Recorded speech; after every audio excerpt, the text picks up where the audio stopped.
commence à développer des techniques de triche pour continuer les études. Novembre 2020, j'avais genre 10 000 euros. Un an après, je suis à 1,4 million. 6 mois après, les 1,4 million, je me retrouve à genre 300 000. Le jeu du capitalisme, c'est pas un truc qui m'intéresse. Tu fais un an de vie à mal, c'est comme t'en fais 10 en France, tu vois. J'ai un peu abusé, j'avoue. J'ai fait 80 prix de sale. Il suffit qu'il y en ait une qui fasse un fois 100 et ça rembourse tous les autres. Le truc, il explosait. On t'enlève cette croyance de l'échec. Argent, soirée, sexe. J'ai l'impression d'avoir fait tout. Pour la crainte de, tu vois, quelqu'un me filme ou mettre sur Twitter. Ouais. C'est quoi ta stratégie sur tes J'avais des délires. Mais je pense que si Bitcoin est à 200 $, j'aurais déjà vendu 90-80% de BTC. Quand tu sors de là, tu comprends vraiment que le goal, c'est pas l'argent, c'est pas tout ça, c'est vraiment. 10 millions. Ouais, mais oui, tu vas l'acheter. Ouais, c'est pour ça que Trump, il est très fort quand même. Et j'avais 2 bitcoins sur FTX. C'était fun, j'avais vu le truc arriver et du coup, j'ai direct commencé à shorter le GLP. Un peu le même pari que j'ai fait sur la crypto, je pense que ce sera le cas aussi sur le site. Ok, du coup on se retrouve dans un nouveau podcast avec Mathéo, du coup Crypto Future. Ça fait grave plaisir que tu sois là parce que on va l'expliquer par la suite, mais c'est vrai que c'est en même temps toi un petit peu qui m'a lancé dans les cryptos. Du coup vas-y, si tu sais vite fait te présenter pour ceux qui ne te connaîtraient pas, même si... Allez, let's go. Bah du coup, ouais, Mathéo, comme tu as dit, Crypto Future, je sais jamais comment me présenter en fait, je sais pas si... Tu vois, c'est bien de se présenter, genre en adjectif, genre pour savoir plus ou moins qui t'es, ou par rapport à ce que tu as fait. Première école, j'ai commencé crypto 2016-2017. Et j'ai fait vraiment les réseaux, ouais, du coup, début 2020. Du coup, ça fait plus de 4 ans maintenant que je suis sur les réseaux, quand même, de crypto. Je suis arrivé un peu sur la première vague des influx. Ouais. Et du coup, il y a pas mal de gens qui m'ont connu dans la sphère crypto au début, parce que j'étais parmi les premiers influx. Il y avait HR, Cryptoatrix, tout ça. Du coup, au final, c'était bien, parce qu'à l'époque, il n'y avait pas besoin d'énormément de compétences non plus dans le crypto pour se faire une place. Ouais. Du coup, je peux me faire une place comme ça assez rapidement, assez facilement. Le Bull Run qui est arrivé de 2021, qui a tout changé. Genre, je suis passé d'étudiant en 2020 à 2021 où j'étais trop bien, j'étais quasi libre financièrement. Et après, je me suis mangé une grosse claque dans la gueule aussi avec le Bull Run qui a été assez brutal et un assez beau bear market derrière. Et finalement, là, bah, du coup, sur les 3 dernières années, je pense que je me suis plus focus sur moi, essayer de moins être dans le rush du taf et tout, et plus un peu kiffer la vie, et avoir d'autres choses, d'autres passions, etc. Et du coup, là, petit à petit, je reviens un peu dans le boulot à fond pour le Bull Run. Et en train de préparer le Bull Run qui arrive là, pleine balle. Ok, trop cool. Bah, de toute façon, j'ai préparé un peu quelques questions. Il y aura quelques cryptos et tout, même si je pense que tu as déjà fait des podcasts et tout, donc on va pas revenir sur 10 fois les mêmes sujets. Et par la suite, on verra aussi un peu vie perso et tout, parce que je sais que tu fais pas mal de trucs. Mais du coup, ouais, tu disais donc tu es rentré en 2016-2017, c'est ça? Ouais, c'est ça. T'as connu comment les cryptos? En fait, tu vois, à l'époque, j'étais en. T'as fait quelle étude toi? Juste les études genre bac quoi. Ouais, en Belgique du coup, genre au final. Ouais, bah en gros c'était de maths quoi, genre j'avais spécial maths. Ouais. Ok, du coup tu vois ce que c'est un peu bac techno ou pas? Ouais, tu vois. Ok. En gros, tu vois, j'étais en 3ème, moi j'étais au collège, j'étais très nul à l'école parce que j'arrivais pas à me mettre dans le moule scolaire. Ok. Je savais que, tu vois, genre, j'étais plutôt curieux, je savais pas de choses et tout, j'étais pas con parce que j'avais fait quelques tests, tout ça, et en vrai je me débrouillais plutôt bien. Mais j'avais un problème avec l'école. Et du coup, j'arrive à la fin du collège, je veux pas faire bac pro, tous les profs ils m'envoyer un bac pro parce que je suis éclaté. Et du coup, au final, j'arrive à négocier un bac techno, je passe de justesse en seconde et tout, je vois qu'en seconde je galère, du coup je commence à passer du côté obscur, et je commence à tricher à tous mes DS, et je commence à développer des techniques de triche pour continuer les études. Et du coup, j'arrive en bac techno. Ouais, bac techno, pas compliqué, mais en fait, on commence à avoir nos PC. Et je suis entouré, je suis dans une classe avec que des geeks, que des gars qui sont full, tu vois, dans le crypto un peu, dark web, tout ça. Mais c'est pas des mecs qui vont hacker, ou tu vois, des mecs qui sont chauds dans le code quoi. Mais c'est des mecs qui s'intéressent un peu, qui sont curieux un peu à un peu tout et qui touchent un peu à tout. Et du coup, c'est pas mal gaming. Du coup, au final, on a nos PC en cours. Okay. Et du coup, ça se trop bien, parce qu'on a un PC en cours, donc on fait que jouer. Et moi, je commence à créer des chaînes, à essayer de tâter un peu le montage, à aller m'intéresser un peu à tout ce domaine-là que je connaissais pas. Et en fait, en 2016, j'ai des potes qui vendent sur le dark web et ils essayent d'acheter des trucs et aller visiter un peu le dark web pour voir comment c'était. Et en fait, là, ils parlent un peu de Bitcoin parce que du coup, c'était en place à ce moment-là sur le dark web. Je sais pas si c'est toujours le cas ou pas parce que je suis jamais vraiment allé. Peut-être plus Monero. Ouais, je pense moi. De toute façon, maintenant, on sait que tout est. Ouais, c'est ça. C'est pas anonyme, c'est pseudonyme, mais bon, tu passes toujours par des exchanges. Mais avant 2017, j'ai l'impression que c'était quand même pas mal. Ouais, clairement. Et du coup, j'en entends parler de cette façon-là. Ça m'intéresse un peu. Je cherche quelques vidéos et tout, mais sans plus. Et après, quand tu vois, genre les cryptos ça commence à péter, là je m'intéresse plus. Ouais. Et le problème, c'est que vu qu'en 2017, j'avais 17 ans, t'as connu tout ça, mais pas de compte en banque, pas de carte bancaire et tout, du coup c'est la galère. Du coup je trouve des astuces un peu et tout pour rentrer dans les cryptos sans mettre mon argent.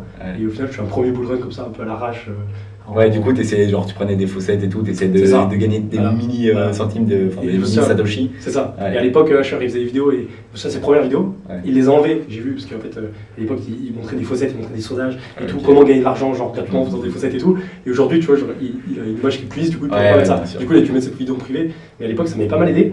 Et du coup, je m'étais focus à full là-dessus et c'était plutôt cool. Ok, trop cool. Du coup, tu as fait ton premier bull run 2017-2018, c'est ça, avec juste un tout petit peu. Et puis, tu t'as sûrement pris le bear market. Et puis là, du coup, tu as vraiment compris que tu allais accumuler pour le cycle de 2021. Et même, tu étais à l'école, enfin en cours.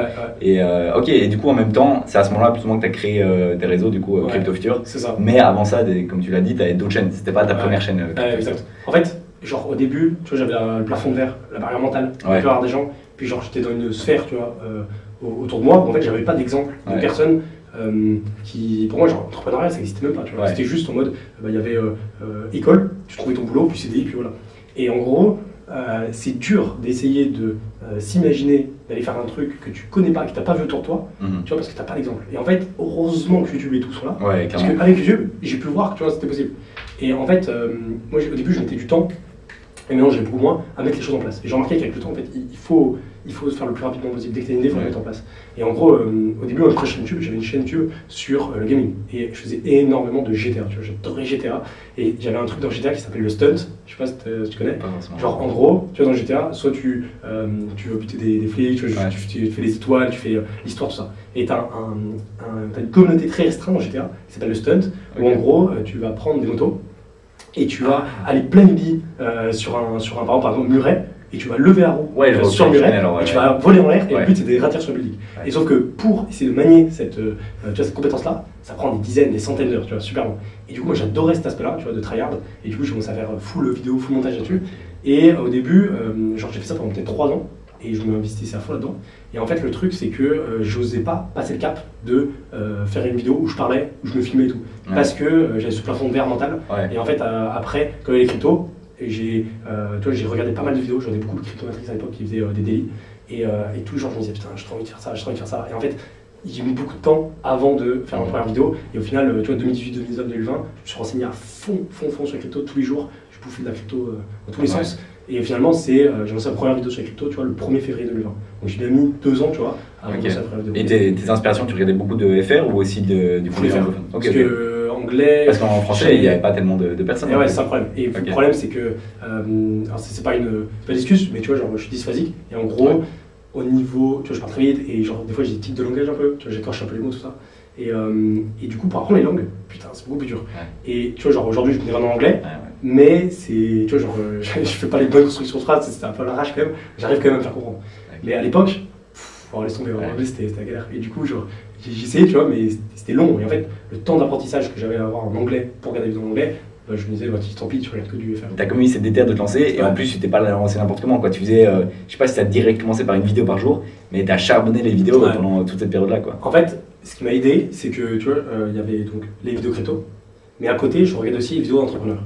Et de motivation. Et en fait, ça, je pense, ça m'a beaucoup aidé de faire une combinaison des deux. À la fin, que j'avais les vidéos crypto, et en fait, les vidéos crypto, tu vois, de l'achat, tout ça, c'était pas forcément des vidéos de motivation d'entrepreneuriat. C'était plus des vidéos de crypto, vraiment de crypto.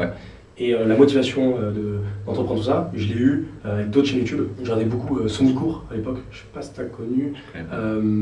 C'est un mec, tu vois, il faisait des vidéos de motivation, et en fait, il prenait des discours de mecs anglophones très connus et il est traduit en français. Et j'adorais ça, moi je regardais que ça me motivait. Et du coup, après, quand j'ai reçu YouTube, je me suis dit, il y a qu'un moyen de. Tu vois, ça marche, c'est juste charbonné. Du coup, genre pendant 2 ans, 2 ans et demi, j'ai fait une vidéo par jour, tous les jours. Je pense que les gens disent ça, mais ça a apporté clairement ses fruits pour le bull run de 2021. Où moi, je vois vraiment les réseaux, et c'est pour ça aussi, tu vois, que j'ai cette chaîne-là comme en levier, tu vois. En levier pour le bull run, et du coup, genre toi, t'as tout explosé. On y reviendra par la suite de ce que ça a causé aussi et tout parce que tu t'es pris en bon bear market. Mais ok, du coup, t'as eu ce truc là où tu t'es direct lancé sur tes réseaux et puis maintenant tu fais un peu, enfin, tu vas recommencer, mais vu que c'était le bear market, tu faisais un peu moins de vidéos, tu étais un peu moins focus sur les vidéos. Ok, et du coup, si on revient un petit peu à maintenant, genre ce bull run-ci, est-ce que, genre, toi, c'est quoi un peu ton plan pour ce bull run? Est-ce que tu as toujours envie de, voilà, comme tu le faisais avant, vraiment beaucoup taf sur les réseaux, essayer de, je sais pas si tu as un profil des gènes et tout comme avant, ou est-ce que tu as un truc un peu différent? En tant qu'investisseur, en tant que. Les deux. Les deux. En gros, il y a un truc que j'ai rapidement compris, c'est qu'en tout, c'est un fonctionnement différent par rapport à comment on va faire un business ou comment on va faire une passion ou impliquer dans un projet ou dans quelque chose. Et le truc, c'est que moi, j'ai une façon de fonctionner qui est assez extrême. C'est en gros, quand je découvre un truc qui me fascine, que j'aime, je vais m'investir vraiment mais à 100% dedans, je vais vivre que pour ça, tu vois, et je peux mettre tout de côté et juste focus que là-dessus. Ouais. Et par contre, une fois que j'ai fait le tour, tu vois, bah, je vais très vite passer à autre chose et je peux très vite m'en lasser. Et c'est ce qui est un peu m'arrivé au crypto, tu vois. Le crypto, j'ai découvert en 2007, et à partir de 2018-2019, j'ai charbonné le truc dans tous les sens. 2020-2021, pareil. Et dès qu'on arrivait vers la fin du bull run 2021, j'ai commencé petit à petit à me lasser en fait des cryptos et de tout ça. Et du coup, je sais que si je continue à forcer, à faire une vidéo par jour et à forcer à être 8 heures par jour là-dedans, 10 heures par jour là-dedans, j'allais me dégoûter de ça. Et du coup, j'ai fait en sorte que toute la période de market où je savais qu'il y a vraiment de taf et au final moins de choses à faire et du coup j'ai pas prendre plus de recul, bah, je suis passé à beaucoup moins de temps passé dans les cryptos, à prendre plus de recul et du coup ça m'a permis de pas me dégoûter, tu vois, de l'écosystème. Et là aujourd'hui, tu vois, je me replonge en fait dans les cryptos à fond parce que du coup ça me remotive, je retrouve un intérêt avec le boulot qui arrive et j'ai réussi à pas me dégoûter de ce domaine-là parce que je l'ai pas forcé. Et ça c'est un truc, tu vois, moi j'essaie de vraiment respecter parce qu'en fait, une fois que tu t'es forcé dans un domaine et que tu fais plus pour plaisir mais pour autre chose, ben, en fait c'est très compliqué et après ça se ressent et c'est plus comme avant. Ouais, c'est sûr. Et en vrai, ben, tu vois, genre juste avant je parlais du levier sur le bull run. Mais du coup, ça fait pareil en bear market, quoi. Le levier, il va dans les deux sens, tu vois. C'est comme dans l'investissement, quoi. Et du coup, ben, genre, tu t'es un peu pris en retour de bâton ou tes investissements, je pense que tu l'as déjà dit, tu vois, mais t'étais monté très haut, t'es descendu assez bas. Et en même temps, ben, le moral, tu vois, ça joue aussi, quoi. Ouais. Bah, en fait, tu vois, genre, c'est fou parce que novembre 2020, juste avant le bull run, en gros, moi je sais bien parce que pour le bull run de 2021, j'étais bien positionné parce que pendant un an avant, j'avais fait des vidéos. J'avais fait genre 300 vidéos quasi avant que le bull run commence. Donc j'avais déjà une communauté. Et le truc, c'est que novembre 2020, j'avais genre 10 000 €, tu vois, 10 000 $ sur mon compte. J'avais gagné, j'avais fait genre 300 vidéos, mais j'ai rien gagné avec une vidéo parce que je savais même pas à l'époque que c'était possible de gagner de l'argent avec les vidéos YouTube, enfin en tout cas dans la crypto. Et un an après, je suis à 1,4 million. Genre je suis fois 140 sur mon capital. What the fuck, ça n'a aucun sens. Et 6 mois après, les 1,4 million, je me retrouve à genre 300 000. Je perds plus d'1 million en 6 mois, tu vois. Ouais, parce qu'en fait, genre j'étais en mode full dégène, donc forcément quand t'es en full dégène, bah, tu fais fois 140 sur ton capital. En bear market, tu repères quasi tout, tu vois. Et t'avais quel âge à ce moment-là? Bah, j'avais du coup 20 en 2020 et en 2021 du coup j'avais 21 ans et après en bear market du coup j'avais 22 ans. Ouais, c'est abusé, tu te prends un choc comme ça, tu montes super fort, tu descends super fort. Ouais. Mais au final tu vois ça me changeait rien à ma vie de tous les jours, parce qu'en fait c'est juste des chiffres, tu vois. Et au final ma vie de tous les jours, je sais pas, je devais payer peut-être 5 000 € par mois, grand max, tu vois, et encore à cette époque même pas. Et je faisais pas des achats de ouf parce que j'étais pas dans cette mentalité-là et en fait j'avais pas, tu vois, j'étais même pas en mode je veux faire ça. Et au final, du coup, ça m'a rien changé dans la vie de tous les jours, c'était juste des chiffres qui changeaient sur mon compte. Et au final, tu vois, aujourd'hui, je suis même plus haut que ce que j'avais en 2021. Donc, tu vois, j'ai pu récupérer tout ce que j'ai perdu, mais ça m'a donné une bonne leçon. Ouais, mais à ce moment-là, ça t'a quand même un peu impacté, même sur l'objectif, tu vois, parce que quand t'arrives à faire, quand t'arrives à 1,4 million ou même un petit peu moins, bah t'es en mode c'est quoi le but, tu vois, genre je sais bien, toi tu m'en as déjà un peu parlé, où t'as la perte, tu vois, de la suite, c'est quoi la suite, tu vois. C'est ça, toute personne qui commence entrepreneur, toute personne qui lance un business, son but premier, c'est aussi d'aller chercher une liberté financière. Bien sûr. Tu vois, c'est ça qui draine un peu tout le monde. Et moi j'étais énormément drainé par ça, parce qu'en fait, moi de base, le jeu du capitalisme, c'est pas un truc qui m'intéresse forcément, tu vois, genre accumuler de l'argent pour accumuler de l'argent, c'est pas un truc qui m'intéresse de ouf. Et je me suis juste rendu compte que si je voulais faire ce que je veux, donc voyager, faire du sport, j'adore tous les sports extrêmes, tout ça, ça coûte de l'argent. Et du coup, si je voulais faire tout ça, j'avais besoin d'argent. Et du coup, je voulais pas avoir un boulot vite fait pour faire 2 semaines par an où je vais vraiment plaisir, je voulais kiffer toute ma vie. Du coup, j'ai besoin de vraiment d'argent. Du coup, je suis parti dans ce truc de capitaliste pour accumuler de l'argent pour ensuite être bien. Et donc, une fois qu'on a fini le bull run et que j'ai atteint du coup plus d'1 million, et ben, genre, c'est vrai que les matins, je me levais et putain, j'avais trop la flemme. Et je ferais toujours plaisir à faire mes vidéos et tout, mais j'avais plus la hargne que j'avais quand je devais faire des sous, quoi. Et quand je devais prouver à tout le monde autour de moi que j'allais réussir et que je devais sortir de mes études et tout ça. Okay. Et ça, c'est un truc que j'avais pas du tout anticipé. Et ça tu vois, j'ai réussi avec le temps, sur les 3 dernières années, à pas mal réfléchir sur tout ça et à passer un peu. Je suis encore dans la réflexion de ça. Mais c'est vrai que c'est un truc, je pense que c'est bien d'anticiper, parce que c'est encore aussi beaucoup essayer de réussir, on ne sait pas l'après. Ouais, et puis comme tu as dit, tu vois, t'es un peu en mode extrême, du coup, ça veut dire que t'as charbonné à fond et t'arrives à cet endroit où tu sais plus quoi faire. Et du coup, est-ce que t'as trouvé un peu genre un équilibre de vie ou un truc pour. Parce que vu que t'étais dans une période de fort taf et tout, et qu'après t'étais plus en mode détente, est-ce que maintenant, tu vois, t'arrives à trouver un équilibre? Ouais, alors il y a un truc, c'est aussi. Moi, je suis passé d'un extrême à l'autre par rapport à mon environnement. C'est-à-dire que la France, j'étais dans un environnement où j'étais dans la campagne. J'avais un groupe de potes très proches avec qui je suis toujours ami et avec qui je m'entends super bien. Et que je connais genre depuis une vingtaine d'années, tu vois. Et du coup, c'est trop cool. Et ce groupe d'amis-là, c'est plutôt des mecs avec qui j'allais faire du sport, j'allais, je sais pas, on allait se voir, on allait faire des ciné, on allait faire des trucs comme ça, mais on n'allait pas trop aller en soirée, tu vois, genre aller en boîte, tout ce genre de choses. Tu vois. Du coup, j'avais un rythme de vie qui était très genre, je me levais le matin, je charbonnais toute la journée, sans j'allais voir mes potes, etc. Mais j'avais un rythme de vie qui était assez calme, assez chill, tu vois, et focus sur le travail. Je suis arrivé à Malte, putain, c'est un environnement, rien à voir. T'as un environnement où c'est très soirée, très fête, en fait, tu prends à Malte, tu fais 1 an de vie à Malte, c'est comme t'en fais 10 en France, tu vois, genre tu vis à 200%, quoi, c'est vraiment, ça dépend après, tu vois, il y a des gens, ils viennent à Malte, ils sont très chill, mais si tu veux aller dans l'extrême, dans un truc rapide, tu peux. Et moi, vu que j'adore, tu vois, aller à fond dans les choses que je fais, bah du coup, quand je suis à Malte, j'ai découvert tout le monde des soirées et le fait de sortir, d'être entouré de beaucoup de gens, tu vois, et au final d'être dans l'abondance je sais pas comment on appelle ça, de sociabilité, de soirée, de tout ça. Et du coup, je l'ai vécu à fond. Et je suis très content parce que tu vois, c'est une période de la vie où j'ai kiffé faire ça parce que j'aurais retiré plein d'expériences de vie, trop cool. Et au final, tu vois, quand j'étais dans ma chambre à charbonner, bah, j'ai pas eu beaucoup d'expérience de vie, mais j'ai eu beaucoup d'expérience de business, de travail. Et là, actuellement à Malte, j'ai eu beaucoup moins de développement de business, de travail, tout ça, mais j'ai eu beaucoup d'expérience de vie, tu vois, sur les 3 dernières années. Et ça, je trouve que c'est aussi très cool. Et parfois, le négliger un peu de ne pas le vivre. Et voilà. Ouais, c'est sûr. Et puis en vrai, là, on tourne à Malte. D'ailleurs, du coup, t'es toujours à Malte, donc ça veut dire que tu kiffes, tu vois. Ouais, je kiffe. Ouais. Mais je suis en train de... Tu vois, j'ai l'impression d'avoir fait le tour. Et là, petit à petit, je suis en train de calmer ça. Parce que, en fait, tu vois, genre, sortir souvent, voir tout le temps des gens et faire toujours des trucs, c'est bien, mais c'est pas une fin en soi. Et c'est comme tout, tu vois, genre, je pense que c'est un moment de vie qu'il faut prendre et profiter à 100%, et puis après passer à autre chose. Et du coup, là, moi, je suis en train de réduire, en fait, mon nombre de soirées, etc., et essayer de me remettre dans un cadre de travail pour le boulot qui arrive. Et du coup, je remets plein de choses en place par rapport à ça, et du coup, ça marche plutôt bien.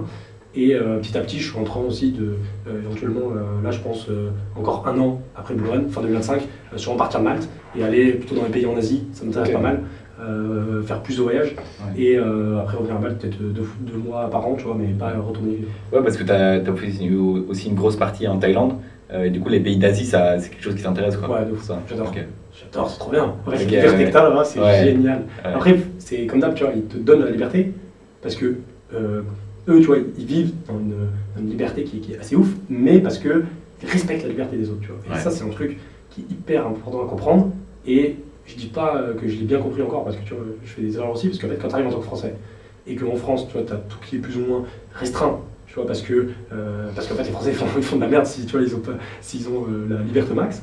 Et tu arrives dans un pays où tout est libre.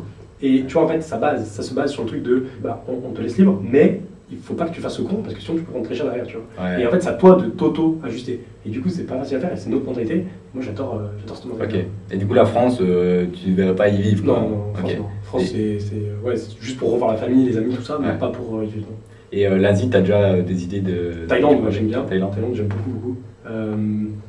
En fait, c'est assez drôle parce que je remarque une partie des entrepreneurs, tu vois, qui vont plus aller dans le sens où ils vont vouloir être dans un mode de vie très centré sur le business et sur le fait de progresser à fond dans le business, mais être peut-être plus négligé le côté comment dire, sans stress, chill des choses et de l'environnement qui t'entoure.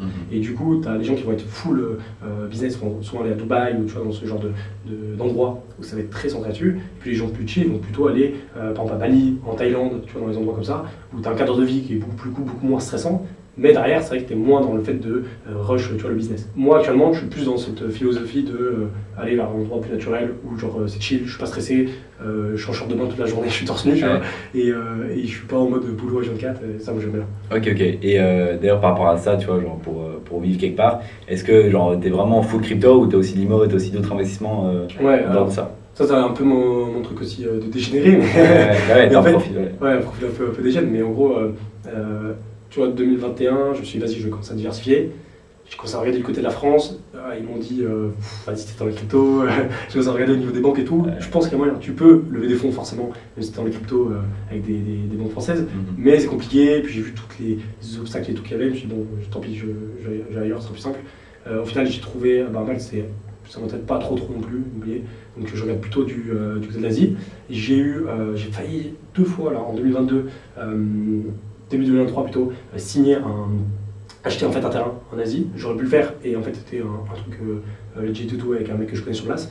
Et si je l'avais fait, j'aurais pu choper x2, x3, pratiquement x3 sur mon terrain 1 an après, tu vois, cette année-là. Ouais. Et finalement, je préfère le mettre dans le crypto et je me fais parce que finalement, j'ai fait genre x5, x6 dans le crypto, tu vois. Donc, ouais, c'est ça, c'est toujours un timing. Et puis là, on est dans un timing où les cryptos, si on regarde historiquement, c'est intéressant, quoi. C'est ça. Et d'ailleurs, toi, vu que tu as un profil des jeunes, en plus des cryptos, c'est surtout des prix de sel que tu fais. Et pour toi, genre, c'est quoi ta vision là-dessus et c'est quoi un peu, genre, on va dire, genre, je sais pas, un pourcentage de ton capital ou tu vois, un truc, je sais pas si tu le dis publiquement, mais pour avoir un peu une idée de à quel point tu es déjà. Ouais, en gros, là actuellement, j'ai un peu abusé, j'avoue, j'ai fait 80 prix de sale. En fait, alors, j'ai peut-être un peu abusé, ouais, parce que en fait, en gros, il y a une période où j'étais en mode, bon, je regarde le projet et tout, si le projet m'intéresse, mais tout ce qui peut venir en tant qu'investissement et que je trouve legit, je le prends. Et parfois, je ne m'attardais pas pendant des semaines pour regarder un projet. J'arrivais, je regardais pendant quelques heures, et puis je prenais direct. Et du coup, j'ai eu une période là, je sais pas, vers de mars jusqu'à, je dirais, juin, j'ai enchaîné les privates de ouf. Et au final, je me suis retrouvé à faire 80 privates, tu vois, avec 10-12 000 $ de moyenne sur private. Du coup, ça fait des gros tickets.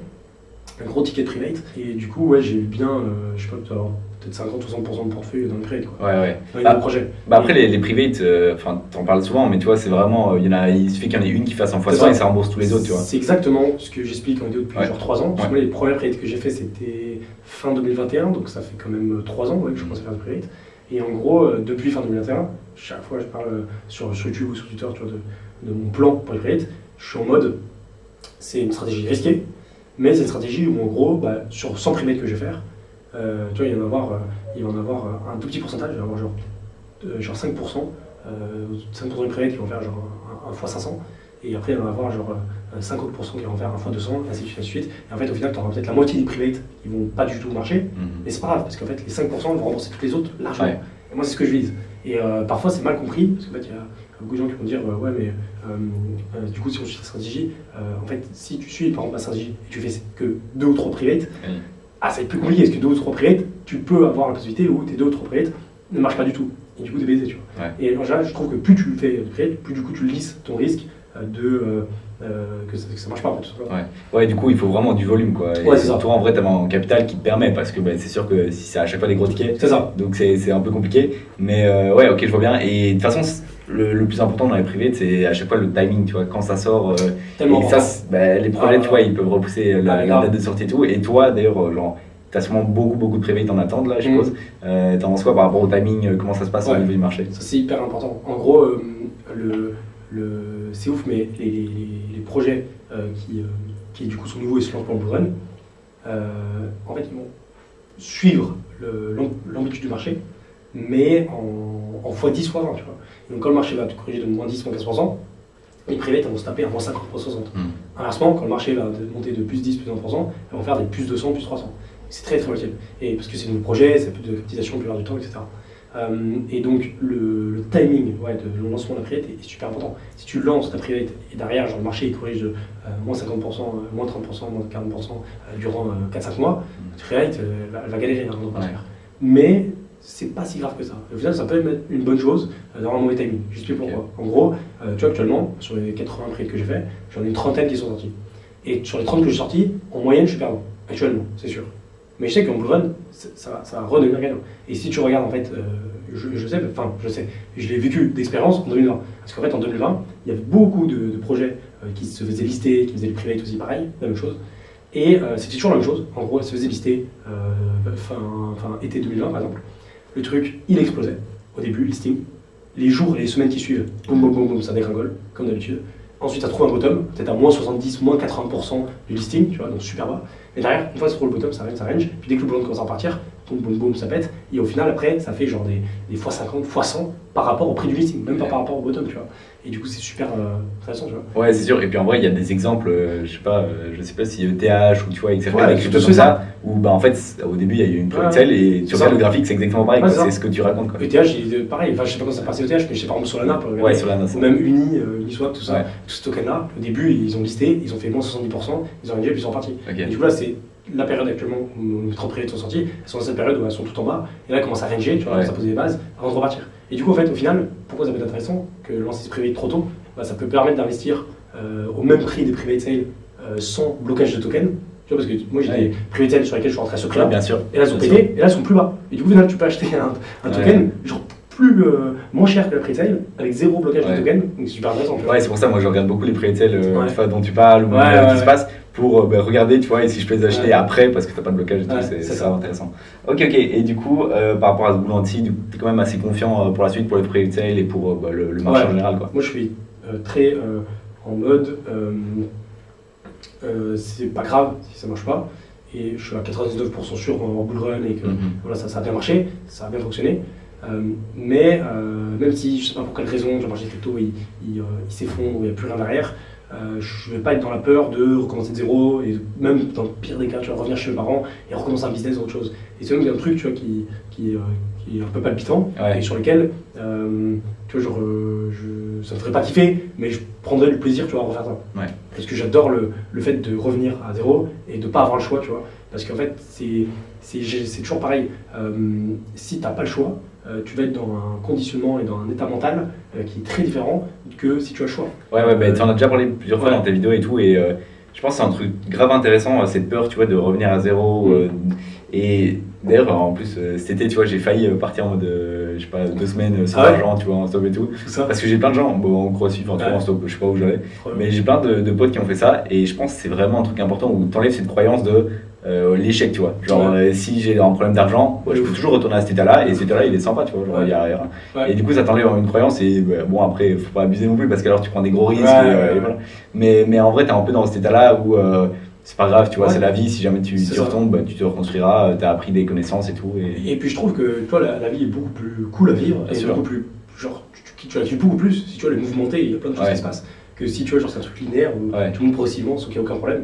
Et je pense que tu vois, un mec qui part de zéro, qui monte à des millions, et qui repart de zéro, et qui remonte à des millions, tu sais, c'est beaucoup plus cool à vivre qu'un mec qui part de zéro et qui monte à plusieurs millions, genre juste progressivement. Après, tu vois, genre, c'est toujours plus simple à dire qu'à faire, tu vois. Et au final, quand tu retournes à zéro, t'es en mode putain, fichier et tout, tu passes par plein d'états d'émotions et de conscience qui sont ultra pénibles, chiants et que tu veux pas. Mais après coup, tu te perçois qu'au final c'était une autre chose. Ouais, clairement. Et d'ailleurs, ça sort un peu du sujet, mais je sais que tu en avais parlé à pas mal de podcasts, enfin au moins un, où tu avais une bucket list comme ça, de trucs à faire. Ouais, j'ai toujours. Est-ce qu'elle a avancé? Moi je suis chaud. Ouais, elle a avancé de ouf, mais j'ai des bonnes conneries donc. De toute façon, on sait bien, t'es un mec un peu extrême. Objectif de vie. Ah ouais, t'en as pas mal.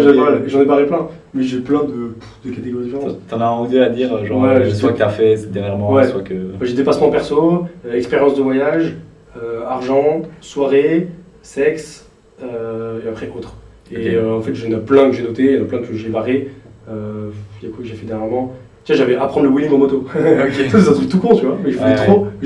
Petit, je suis fan de moto et je vais trop apprendre à lever une moto, tu vois, pour voir ce que ça fait comme sensation. J'adore ça, ces trucs là, tu vois, genre en gros, tu joues avec la limite de l'équilibre et tout. Et en Thaïlande, alors faites gaffe parce que en fait, c'est ce que j'expliquais tout à l'heure par rapport à la liberté. En gros, tu vois, genre en Thaïlande, t'as full liberté. Et du coup, tu vois, t'as quelques Thaïlandais, tu vois, qui kiffent aller vite en moto, qui kiffent, tu vois, ce genre de choses. Mais ils sont pas là à cabrer comme en France et faire le bordel, tu vois, dans les routes avec leurs crosses et tout. Du coup, les Français, en fait, ils arrivent en Thaïlande, ils sont en mode, je peux avoir une moto sans permis, c'est incroyable, je peux avoir une 300 CRF, tu vois, je peux lever et tout, personne ne me faire chier. Et du coup, les mecs, ils y vont pleine vie, en fait, et ils abusent sur la liberté des Thaïlandais. Bien sûr. Du coup, faut faire gaffe. Et du coup, moi, j'ai rencontré un mec là-bas qui m'a appris à lever, tu vois, en crosse. Et je faisais bien gaffe, tu vas le faire sur des routes pas fermées, mais tu vois, il n'y avait personne, etc. Et du coup, j'ai appris là-bas à faire. Et au final, au bout de genre 3 mois, tu vois, j'arrive à tenir sur une vingtaine de mètres, tu vois, le donc c'est trop cool. Et il y a plein de trucs comme ça. J'ai aussi plutôt des trucs d'argent, des trucs tout con, par exemple, acheter une Rolex. Au final, j'ai acheté une Rolex il y a 3 mois, je ne l'ai jamais portée. Et ça, je sais pas pourquoi je l'ai fait, au final, c'est pas un truc qui me correspond. Investissement en tête. Ouais, investissement, après j'ai d'autres targets, tu vois, par exemple faire 10 millions d'euros.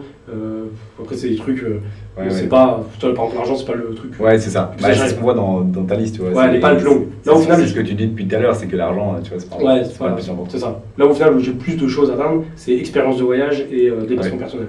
Ok. Tout ça. Dépassement personnel, tu vois, c'est tout ce qui est courir un marathon, tu vois, monter par exemple le Mont Blanc, faire un Ironman, tu vois, faire de la boxe taille, tu vois, faire des trucs comme ça, tu vois.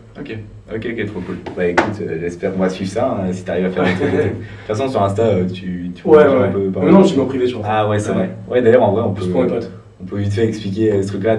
T'as voulu un peu enlever ta tête des réseaux. Ouais, et en vrai, c'est clairement une bonne idée, je pense. Mais tu sais expliquer un peu. En gros, quand j'ai expliqué ça, quand j'ai dit ça, j'ai dit ouais, vas-y, j'enlève ma tête des réseaux. Et beaucoup de gens ils ont dit mais t'es trop con, mais t'es débile. De toute façon, les gens ils te retrouver sur les réseaux. Et en fait, les gens n'ont pas compris. Mais en gros, pourquoi j'enlève la tête des réseaux? C'est que actuellement, j'ai dû faire, je sais pas, peut-être une centaine de, un peu plus, peut-être 100, 200 abonnés que j'ai dû rencontrer dans la vie de tous les jours. Et il y a eu que des bonnes rencontres. C'est-à-dire à chaque fois, que des gens trop bien, trop gentils. J'ai jamais eu de mauvaises réflexions, quoi, que des bonnes personnes. Et à chaque fois, des gars vraiment trop cool, genre des entrepreneurs, des gars qui étaient grave ouverts d'esprit. Et il y a plein d'ailleurs de ces personnes-là avec qui je suis devenu pote. Tu vois, genre de base, Alan, c'était un mec connu. Après, il n'y en a pas d'autres sur les réseaux, mais j'ai une bonne dizaine de potes qui, tu vois, j'ai rencontré. Je me connaissais, genre comme ça des réseaux, avec qui je suis devenu pote. Et aujourd'hui, tu vois, genre, plein de trucs ensemble. Mais je me dis, tu vois, des fois, quand je suis en soirée, quand on va à Malte, il y a beaucoup de Français. Et je vais rencontrer peut-être un abonné une fois tous les 2 soirs. 2 soirées, c'est-à-dire que si je sors 2 soirées, je rencontrerai un abonné. Quand tu étais en bull run ou même maintenant encore? Ouais, depuis 3 ans, tu vois. Okay. Et du coup, ça va, tu vois, c'est très chill. Et puis à chaque fois que je vois, c'est trop cool. Souvent, je dis vas-y, on boit un coup et tout, puis on passe ça ensemble. Des fois, j'invite des gens chez moi et tout, tu vois, c'est trop bien. Mais je me dis, si on fait un bull run et je fais x5, x10 sur mon audience, ce qui n'est pas impossible, hein. Tu vois, genre, si je fais x5 sur mon audience globale, ce qui est logiquement ce qui devrait arriver, avec le bull run qui arrive, tu vois, par rapport à ce qu'on peut anticiper. Et bah du coup, je vais plus avoir un abonné qui me reconnaît tous les 2 soirs, mais j'en vais avoir 5, tu vois, voire plus. Et c'est pas que ça me pose problème, mais je me dis que plus il y a de monde qui peut me reconnaître, plus je peux potentiellement tomber tu vois, sur des gens qui veulent pas forcément bien, dans le sens où moi que j'aime bien vivre et faire le con. Et du coup, genre, il y a plein de fois où par exemple, je vais pas me priver, quand je suis en soirée ou quoi, tu vois, je vais boire, ou je vais faire, je sais pas, je vais en festival, tu vois, je profite à fond et tout. Et du coup, j'ai pas envie que tu vas avoir la crainte de, tu vois, quelqu'un me filme ou mettre sur Twitter ou un truc comme ça, tu vois. Ouais, même si genre il y a 99% de mecs bienveillants, même 99,9%, il suffit que soit le mec ça soit même pas pour être malveillant, mais juste il publie des trucs sans ton contrôle. Ou alors même il y a ce fait de 0,01% des mecs qui au final ont un truc malveillant, genre ce qui arrive à Asher. Voilà, c'est ça, tu vois. Tu vois, genre t'as pas envie de faire ça, et surtout quand tu regardes, je suis toujours en mode risk reward, tu vois, là tu regardes les récompenses que ça t'apporte de mettre ta tête, elles sont pas énormes par rapport au risque que ça te met, quoi. C'est exactement ça. Et puis en fait, je regarde beaucoup les retours des gros influenceurs pour voir un peu ce qu'il en est par rapport à ça, parce que c'est eux les plus concernés, tu vois. Bien sûr. Et en fait, ce que j'ai remarqué, c'est que la plupart des gros influx, donc ce ne sera pas mon cas, mais qui ont plus d'1 million d'abonnés, tu vois, genre la notoriété qu'ils ont, pour eux, ça devient un inconvénient dans la vie de tous les jours. Et ça devient plus un avantage. Moi, je pense jamais que j'atteindrai 1 million d'abonnés. Ce n'est pas mon objectif premier et ce n'est pas un step que je veux atteindre. Mais c'est quand même, même si tu as par exemple, je sais pas, 300 000, 400 000, 500 000 abonnés, tu as quand même une notoriété qui est pas négligeable. Et du coup, par l'expérience qu'ont eu mes confrères influx qui sont plus gros, je préfère éviter ça. Ok, de toute façon, moi je te suis là-dessus, genre c'est une bonne idée. Après, tu vois, moi je suis tout petit, donc ça posera, je pense, pas trop de problème. Mais, tu verras plus tard. Ouais, on verra. Si on revient un peu sur les cryptos, est-ce que tu as genre des narratifs en ce moment que tu regardes sur les cryptos, tu vois des trucs. Après, je pense que c'est souvent un peu les mêmes qui reviennent. Ouais, c'est toujours pareil. Il y a eu, là c'était pas mal, dernièrement, le dernier mois, je sais pas investi, c'était IA, Pépine, RWA, quoi d'autre, gaming. Et quoi d'autre, il y a eu FHE, je sais pas si t'as vu. Non. J'avais regardé, c'était il y a quelques mois, mais c'est tellement complexe ce truc-là que j'ai. Je pense que j'avais bien envie de passer. Ouais, c'est pour sécuriser. Peut-être avec des projets comme, je crois, c'est Zama et la Privacy, sur lesquels je suis pas mal rentré, qui a sorti, qui a un rapport avec ça. C'est une technique de. C'est assez complexe, mais. Ok, t'inquiète. Allez vous renseigner, mais en gros, c'est pour sécuriser des données mais c'est une autre technique qui se met en place et c'est pas trop mal. Et du coup, c'est pour la privacy quoi. Ouais, c'est ça.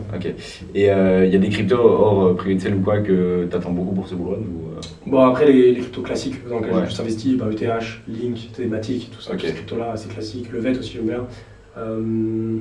Après, crypto que j'attends, c'est plus dans le retail en fait. Plus les tokens en retail, les nouveaux tokens que j'attends. Et pour ce bullrun-ci, tu as des targets un peu, genre c'est quoi ta stratégie de sortie? Est-ce que tu vas à un certain capital que tu as, un prix du BTC, au timing, un peu au feeling? Je vais plus faire gaffe que les derniers bullruns. Si je peux retenir la leçon. C'est l'erreur de la plupart des gens. Enfin, toi, tu avais déjà de l'expérience et je pense juste tu étais un mec des gènes du coup. C'est ça. Mais en fait, l'inconvénient que j'ai eu, c'est qu'en 2017, j'avais pas assez de capital, c'était pas mon argent, et j'avais pas assez de. Ouais, c'était très différent. Et du coup, je m'étais pas vraiment pris la claque de t'as pas assez pris de profit en 2017 parce que tu vois, genre, c'était pas pareil. En 2021, je l'ai bien prise cette claque-là. Du coup, là, je vais faire gaffe. Et là, tu vois, même déjà BTC, j'ai déjà pris quelques profits.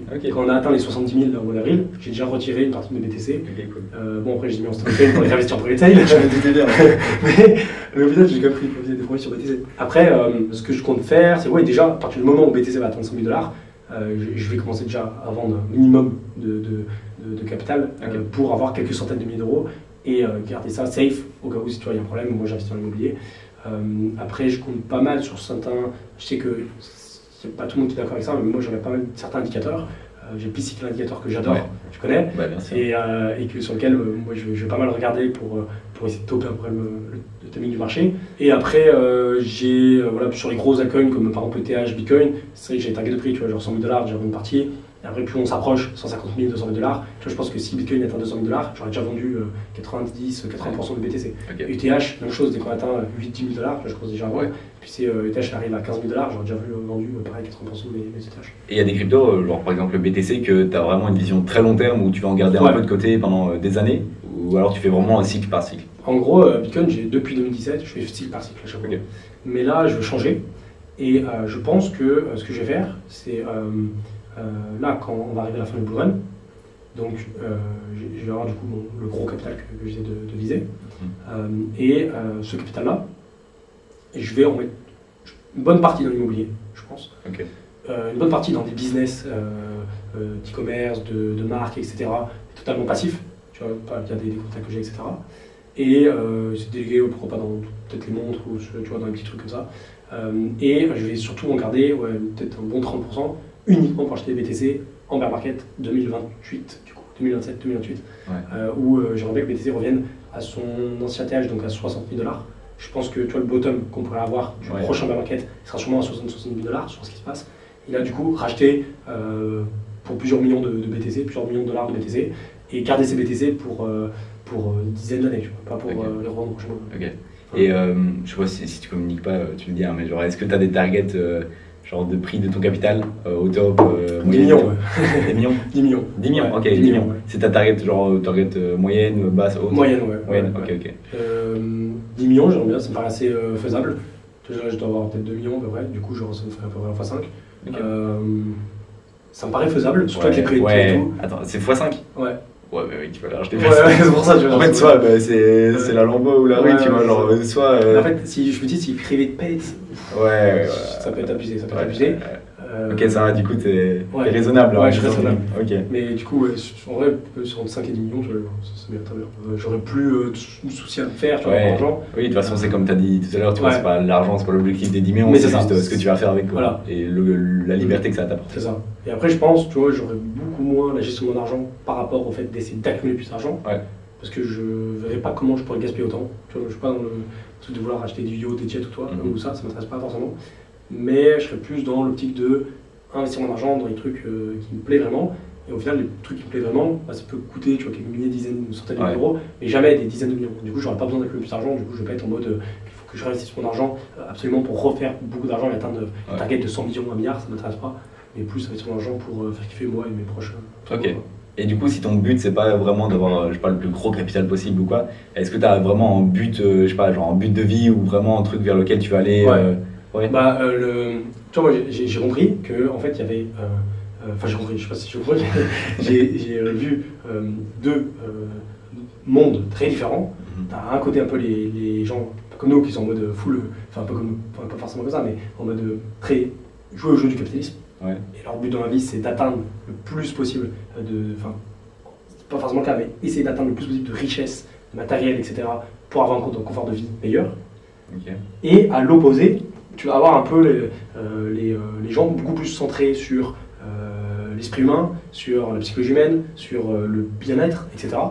Et souvent ces gens-là, ils n'aiment pas forcément le capitalisme parce qu'en fait, eux, ils courent après du matériel, après plus d'enrichissement, et eux, ils vont plus courir après un éveil spirituel plus élevé, tu vois, par rapport à la conscience de soi-même et tout. Et du coup, c'est des univers qui sont très éloignés, tu vois. Mais moi, je m'intéresse à la fois, tu vois, à ça pendant une petite période de temps, et là, je vais plus de ce côté-là, à essayer de me dire qu'il y a beaucoup de choses, tu vois, à travailler sur l'esprit, sur la psychologie, sur tout ça, et que j'ai envie de faire. Okay. Et du coup, ça passe par plein de choses. Ça passe par le fait de beaucoup voyager. Tu vois, moi, j'aimerais bien faire des dizaines de... Je vais faire, je sais pas, peut-être 15 ou 20 pays actuellement, donc ça, c'est pas non plus énorme, mais j'aimerais bien faire tous les pays possibles, tu vois, une bonne centaine de pays, pour voir toutes les mentalités que je peux voir, toutes les cultures, tu vois, et ouvrir mon esprit par rapport à ça. Ouais. Et aussi au niveau des sports, au niveau des challenges physiques, il y a plein de choses à aller chercher pour psychologie. Ok, et du coup, ce truc-là un peu de spiritualité, etc., est-ce que tu as déjà des trucs récents, des événements ou des gros trucs qui ont fait un changement de ta vie, ou tu parles juste ça se fait au fur et à mesure? C'est plus au niveau un peu d'expérience de vie, ouais. Par exemple, quand je suis en Thaïlande, j'ai vu un autre cadre de vie, et je me suis dit, c'est plutôt ça que j'aime, tu vois. Okay. Plus centré sur l'esprit et tout, j'aime bien. Après, je me renseigne beaucoup en ce moment sur tout ce qui est méditation, tout ça, tu vois. Okay. Et c'est un truc très, très opposé à moi, parce que je suis très hyperactif et j'ai toujours envie d'être surstimulé, faire des choses et tout. Et en fait, je me dis que c'est pas forcément la meilleure chose d'être tout le temps surstimulé. Et le fait de juste poser son cerveau et essayer genre de réfléchir à rien, de penser à rien et de se focus sur sa respiration et tu vois, c'est de pas trop penser, c'est super dur comme travail, mais tu peux aller chercher des états de conscience qui sont hyper intéressants.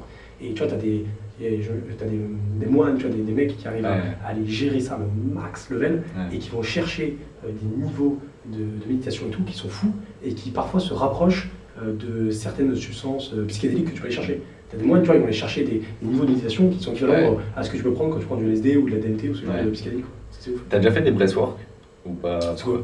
C'est genre des exercices de respiration, mais assez hard. Il y a la respiration holotropique. Ouais, c'est ça. Avec le vent, tu comme ça à fond. Je suis en train d'essayer de l'apprendre. Ok. T'as essayé toi? Ben ouais, j'en ai fait une genre de 2-3 heures il y a une semaine. Et ça marchait. Du coup, Tu te sens comment du coup? Tu te sens différent, tu vois. Mais après là, on parlait crypto, on est au début, mais c'est cool. Et franchement, très très cool. Et ça rapproche un peu, tu vois. J'ai jamais pris de LSD ou de trucs un peu similaires, mais je sais que, pour les expériences que j'ai déjà eues par rapport à ça et des proches qui ont eu, je sais que ça se rapproche un peu. Et genre vraiment, tu vois, quand tu sors de là, tu comprends vraiment que le goal, c'est pas l'argent, c'est pas tout ça, c'est vraiment, c'est vraiment la conscience et genre tout ce qu'il y a au-dessus. Enfin bref. C'est ouf que t'es conscient un peu de ça, tu vois. Parce que moi, j'en prends conscience là récemment, mais j'ai l'impression d'être super loin, tu vois, de ça. J'ai l'impression qu'il y a des mecs qui sont tellement loin par ça. Et un truc, je pense que, tu vois, moi je fais le pari que tout ce qui est l'éveil de soi, les spiritualités, tout ça, et tout ce qui est psychique en général, ça va être quelque chose qui va être fortement développé dans les prochaines décennies. Un peu le même pari que je fais sur les cryptos, je pense que ce sera le cas aussi sur la psychique, parce qu'en fait, c'est quelque chose qui aide à la société. Actuellement, on a une société qui est très anxiogène, qui court après la richesse, tout ça, et qui a beaucoup de problèmes par rapport à ça.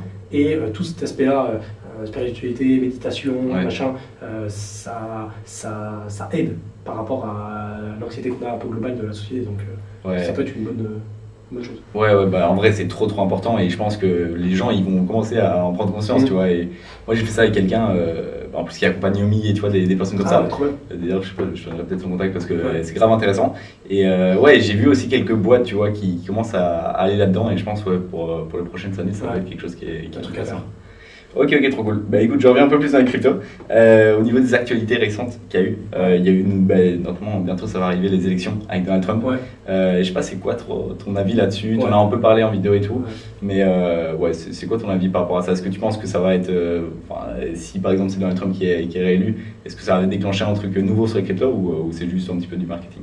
Alors Trump il est très fort quand même je sais pas comment on veut ça, mais en baratinage de tout le monde. Tout ce que les gens veulent entendre. En gros, il a une faculté pour prendre un sujet et se l'approprier et l'utiliser à bon escient pour sa campagne. Genre, en gros, il va avoir un sujet, il va se dire bon, je sais pas si je suis vraiment d'accord avec ça, mais c'est pas grave, je le prends. Je dis que je suis super d'accord avec ça, et du coup, il y a tout le monde qui se rassemble derrière lui. Donc il est très fort, et je pense qu'il est un peu ce qu'il fait pour les cryptos. Parce que je me souviens de 2019, il était très contre les cryptos, très. Et au final, il s'est peut-être rangé du côté des cryptos, plus pour le côté où ça peut lui apporter beaucoup de bénéfices pour sa campagne, pour ses électeurs, que pour le côté où il y voit vraiment l'intérêt à long terme. J'en sais rien, il faut être dans sa tête, mais ça c'est autre chose. Mais du coup, ouais, en vrai, le personnage, je kiffe pas forcément à fond, mais le fait qu'il soit à fond crypto, c'est que du bénéfice pour nous. Ouais, moi je pense que ça peut être soit neutre, soit bénéfique, mais ça peut pas être négatif. Ça peut pas être négatif pour les cryptos. Ouais, genre ça peut être neutre parce que si c'est vraiment un truc genre marketing, tu vois, genre il va ramener des gens qui votent pour lui, et puis après il va rien faire, tu vois. Mais en vrai c'est neutre quoi, c'est pas négatif. Donc en vrai, ouais, je suis un peu du même avec toi. Deuxième truc que je voulais voir au niveau de FTX. Toi, je sais bien que tu avais mis un peu de thune, enfin, tu avais de la thune dedans quand ça s'est bloqué. Et comment tu as fait? Parce que maintenant, du coup, il y a le refund qui est en cours. Et je sais pas si il a déjà eu lieu ou si c'est en cours. Je sais pas. Mais bref, je pense qu'on était plus ou moins à 98% de refund pour l'instant. Toi, tu as fait comment? Est-ce que tu as déjà pris un refund? Moi, j'ai fait l'avance, En gros, FTX, à l'époque, en 2022, du coup, on était au bas du bear market. C'était le moment où j'avais perdu genre 1 million en un mois, quoi, en un an, et que j'étais genre à 300 000 alors que j'étais à 1,4 million avant. Du coup, j'étais vraiment plus bas, mais j'avais fait à ce moment-là, je savais que c'était le bottom sur le marché. Et du coup, j'avais même dit sur Twitter que j'avais fait genre plus de 100 000 euros d'investissement dans la crypto. C'était en décembre 2022, je crois, quasiment plus bas. Et du coup, j'avais pas mal investi. Et j'avais 2 bitcoins sur FTX. De Bitcoin qui valait 15 000 $ à l'époque, donc 30 000 $. Et j'avais du coup 2 Bitcoin plus 10 000 USDT. Donc j'avais au total donc 30 000 $ de Bitcoin et 10 000 $ du USDT, donc 40 000. Et le truc c'est que FTX a craché. Et derrière, du coup on a eu 2 ans de RLU. Et là j'ai récupéré mes fonds via comment on appelle ça, un gars qui prend tout. Un intermédiaire qui ont pu récupérer mon compte et ils m'ont donné 98%. 98% du fonds. Mais sauf que du coup, ils m'ont donné pas de BTC, mais ils m'ont donné l'équivalent de BTC à l'époque. Donc j'ai récupéré genre 45 000 $. Ouais, et c'est pour ça qu'en 45 000 USDT. Il me semble qu'il y a eu un moment où le refund il était même à plus de 100%. 118. Ouais, c'est ça. Mais il me semble maintenant il est redescendu, je sais plus trop. Mais en gros, parce que FTX, il parlait peut-être qu'on avait récupéré la valeur en crypto et pas en. Parce que c'est par rapport au news qu'il y a, etc. Ok. Et un peu dans ce même truc, MT Ghost, toi, du coup, t'as pas connu. Est-ce que tu as connu des gens qui étaient à ce moment-là? Dark Heavy, Ouais. Et d'autres personnes ou pas spécialement? Genre des personnes que tu connaissais peut-être proches ou je sais pas. Dark Heavy en tête. T'avais des potes tu vois, qui étaient un peu là-dedans, je me dis peut-être. Non, ils achetaient Bitcoin à l'époque. C'était tous mineurs, on avait 16 ans du coup. Après, par lui, non, je suis pas trop d'autres. C'était vieux ça quand même, 2014. Ouais. C'était en février 2014. Ok. Autre sujet encore, au niveau des minages de crypto. Il me semble que tu as investi un peu dedans. Chez Blob.io. C'est Florent qui gère ça. Et en gros, c'est un mec que je connais, que je vois régulièrement. Je vois de temps en temps dans la conférence crypto. Du coup, minage Bitcoin. Ouais, Bitcoin. J'ai dû mettre 20 000 €. Et du coup, ça diversifie quoi. C'est diversification. Et en fait, c'est vraiment, je veux full passif. Et du coup, genre, je lui dis 20 000 € et lui, il fait le montage de la machine, fait s'occupe de tout. En fait, je reçois le BTC tous les mois sur mon wallet. Parce que, si tu veux, pour l'instant, il y a vraiment un truc au niveau du Caspa où je sais pas si t'as vu, les rendements sont fous sur eux. C'est hallucinant. Après, en vrai, je pense, tu vois, c'est juste un effet vraiment très court, quoi. Dès que les gens, en fait, ils achètent des machines en mode, le rendement, il est énorme, ils vont voir, genre, il y avait. Je sais pas, t'achetais une machine à 15K, je pense en 6 mois tu l'avais rentable, c'est abusé. Et en plus ça consomme pas d'électricité et tout. Et le Caspa il fait comment? Ouais, c'est ça, c'est ça. Hein. En vrai, il suffit que le Caspa, le prix du Caspa il descende, et puis il y a la difficulté de minage, il y a plein de facteurs qui font que. Faut remettre le boulot à un moment, ça va se retrouver. Ouais, mais c'est vrai qu'il y en a beaucoup, je pense, qui tombent dans le piège et qui voient pas vraiment qu'une machine de minage, en vrai, c'est un investissement long terme. C'est un investissement qu'il faut plutôt faire en période de bear market ou de zone. Et c'est comme en 2021, tu sais, au moment on avait une crise des mineurs.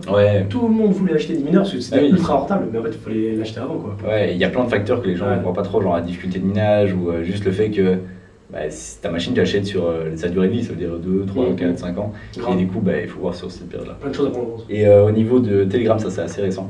L'arrestation. T'as suivi un peu? Ouais, j'en ai parlé tout à l'heure en vidéo. Ok, allez voir sa vidéo. Mais c'est le bordel. Hein. En fait, c'est un sujet qui est. C'est comme tout en fait, dès qu'on a une nouvelle technologie qui arrive, On va avoir à la fois de très bonnes choses qui vont arriver, mais à la fois des problèmes qui vont se mettre en place. Et quand on a eu un dernier qui est arrivé, on a eu ce problème-là de comment on fait. C'est-à-dire qu'on peut avoir des outils comme Tornado Cash, comme Telegram, qui sont ultra libres, où tu peux faire tout ce que tu veux. Du coup, forcément, c'est trop bien, mais c'est aussi moyen parce que ça attire des gens qui font des choses illégales et qui sont pas ouf.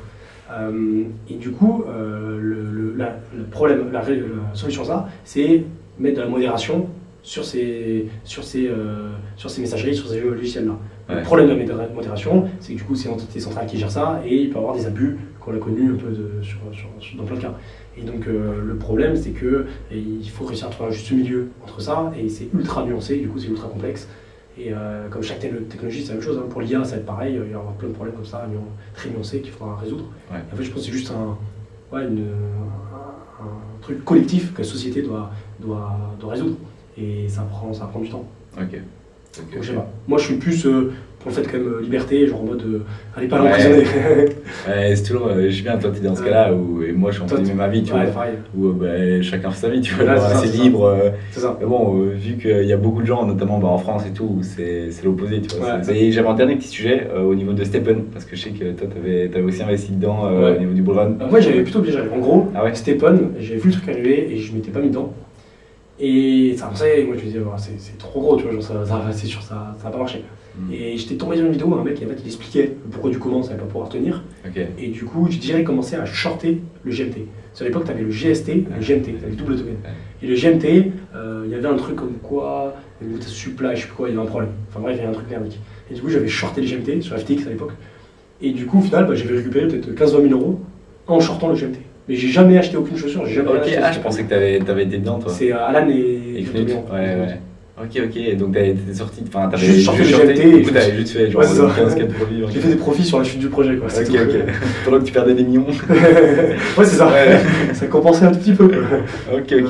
Bah écoute, c'est trop cool, on arrive à la fin de ce podcast. Je sais pas si tu as quelque chose à dire, rediriger les gens vers quelque part ou quoi. Allez voir ta chaîne YouTube. Il y a un peu de bon contenu. Non, en vrai, moi je veux continuer la vidéo daily. assez classique comme je fais en bullrun. J'essaye en ce moment de vraiment, en fait ce que j'ai compris, ce que veulent les gens, et ce qui je trouve le plus pertinent, c'est l'analyse de graphes et d'indicateurs. Tu vois. Et du coup, je suis en train de mettre toute une équipe en place, spécialisée dans l'analyse de graphes, tu vois, tout ce qui est Glassnode, tout ça, l'analyse de data on-chain, l'analyse d'activité, tout ça, on-chain, tout ça, et pour pouvoir faire des tweets ultra quali au niveau de ce genre d'analyse, et ensuite pouvoir les développer en vidéo. Tu vois. Donc je vais plus m'orienter sur ça. Donc voilà. Après il y a Insta, mais Insta le problème c'est que je vais en privé. Mais peut-être plus en privé, je sais pas. Sinon Twitter. Twitter et c'est là où tu es le plus actif, quoi. Ouais, clairement.